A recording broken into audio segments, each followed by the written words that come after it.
Hey guys, fall time is here. This is my favorite time of the year. I love fall because now we get to reset our yards with either a renovation, an overseeding, or nothing at all. But for me here in California, I'm definitely going to be doing an overseeding due to the rabbit damage that I received this year and the thinning out from the heat that we get.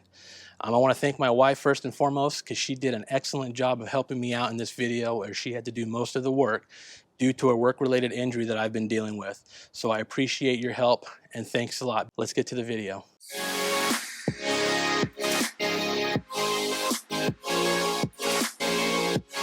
Hey guys, if you love the lawns like I do, please hit that like and subscribe button and follow me through my journey throughout this year. Fall is the best time of the season to redo your lawns and to overseed or renovate. And if you want to do a full renovation, I'll leave a link up here in the left-hand corner of my renovation from last year so you can see what I did there. But fall time brings the perfect type of weather and the perfect conditions to actually start doing your overseeding, your lawn renovations, and if you choose not to do anything at all, just leave it the way it is and add fertilizer. So why do we do an overseeding? Well, for me, I'm doing the overseeding this year because I had a lot of ravage damage, as you can see here. They absolutely destroyed the backyard, the front yard, and my side yard. And it's been happening a lot this year because we're not getting the coyotes coming out to kind of chase them out of the neighborhood. And then some of the other reasons you want to do an overseed is from the summertime damage where you get thinning, which I had a little bit of that as well in my front yard. All right, so let's talk about the grass seeds that I used. In my front yard, I went with 4 pounds of Baron Brugg's RTF, Rhizomus tall fescue seed, and I also added in 2 pounds of the Baron Brugg Kentucky Bluegrass HGT, the Healthy Grass Technology seed. Both had the yellow jacket coating on there, and I applied that to the front yard. I refurbished the GCI Blue Heat on my side yard where most of the rabbit damage was, and then on my side strip in the backyard, I utilized my soil seed and I put that on that strip there. And then in the backyard, I'm using a different seed this year, which I'm not going to disclose at this time, but you'll definitely have to come back and see the results of it. And at that time, I'll let you know what it is.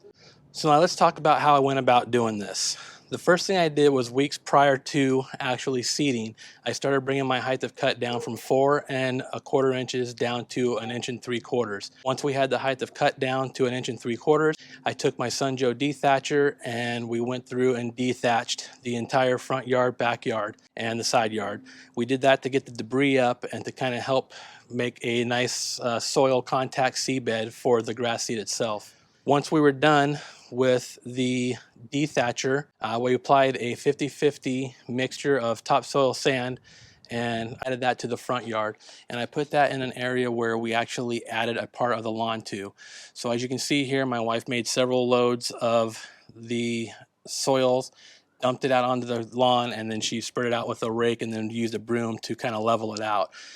We also did the same thing in the backyard. And as you can see here, these are the photos of what the yard looked like before when we purchased the house and how far we've come since then. So as you can see, it does actually help to overseed your yard and help bring back the healthiness of the yard itself. So once we were done with the topsoil, she applied the seed utilizing a drop spreader, which was the first time I used a drop spreader. I found one on Facebook Marketplace for 10 bucks. We picked it up, and I can tell you that the drop spreader is going to be my method of doing seed now because it's a more controlled environment, and she was able to put it exactly down, nice and level, and it was perfect. When you actually see the seed go down, it was perfectly placed and it wasn't thrown in a swath. So that was a good choice that we made. Once the seed was down, she utilized the Landsea peat moss spreader, the 24-inch model, and she applied peat moss to the surface. And once we had the peat moss covered, we utilized Green County's Fertilizer's N-Ext products, the Green Pop. And with the Green Pop, we applied that at 16 ounces per 1,000, as well as the RGS, we applied that at 3 ounces per 1,000. And then we just started watering, and lo and behold, within 4 days, we had germination on the My Soil seed in the side strip. Within 6 days, the Baron Brugg seed out from the front yard germinated. The GCI seed, as of today, had actually germinated, so that's day 7 for that, for the GCI Blue Heat.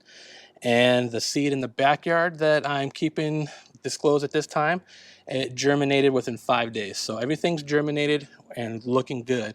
And I can't wait to show you the results of how well this all comes in. So make sure you hit that like and subscribe button. and come on back and see how well the overseeing project worked this year. I hope you got something out of this video. By no means am I an expert. I'm just a guy showing you what I do to my yard and how I keep it looking to the best of its abilities.